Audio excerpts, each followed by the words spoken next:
Hey guys, we're on week 2 of quarantine over here, and I actually put jeans on, which means I'm going to be featured in the video.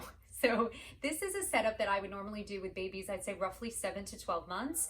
It's all about strengthening fine motor skills. When we talk about fine motor skills, we're talking about things that are going to require coordination of these little muscles in the hands and the fingers. Super, super important. And there's a ton of fine motor development happening around roughly the 8 and 12 month mark.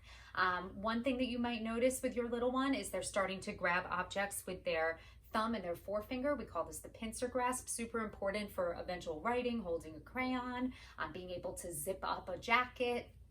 Another thing that you might be noticing is banging of objects together.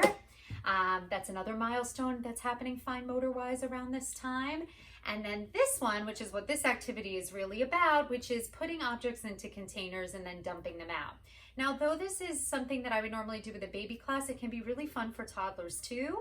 So you can use this setup with your toddler as well. Here I have just objects that I had around. There are some large pom-poms. There's some tops to jars, some cotton balls. They're purple, but they are cotton balls.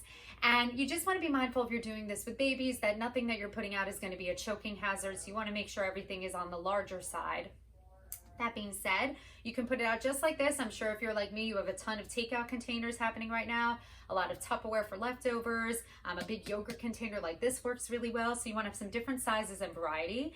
And then it's really just about letting your little one explore, watching to see if they're going to pick things up with that pincer grasp that we talked about. Maybe drop it into the container. If you're doing this with toddlers, you'll notice they often like to put things into one container and then transfer it to another. Depending on the objects you use, as I'm sure you heard with that jar top, sometimes they make a fun noise and that can be really exciting to explore.